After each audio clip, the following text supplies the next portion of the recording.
تمہاری عقل اس وقت کامل ہے کہ تم سے کسی قسم کی شر کی توقع کوئی نہ رکھے.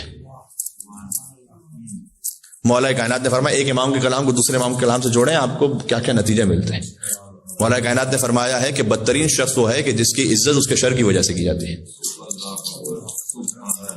کیا علی کا کلام زندہ کلام ہے، 1400 سال پہلے کہا تھا، آج تک جاری ہو ساری ہے. بہت سے لوگ آپ کو مشورہ دیتے ہیں کئی لوگوں کے بارے میں مخلصانہ، ہم سے بھی بعض لوگ کہتے ہیں مولانا صاحب وہ بندہ ٹھیک نہیں ہے، بس سلام دعا رکھیے گا، خالی دشمنی بھی اچھی نہیں ہے.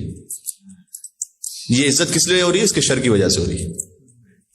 کیونکہ اگر آپ نے سلام دعا نہیں رکھی تو نقصان پہنچائے گا. امام نے کہا بدترین ہے وہ شخص جس کی لوگ، وہ تو اپنے آپ کو بڑا سمجھ رہا ہے، پتہ نہیں سب جھک جھک کے میرے سامنے. امام نے کہا بدترین ہے وہ کہ جس کی عزت اس کے شر کے خوف سے کرتے ہیں لوگ. سبحان اللہ.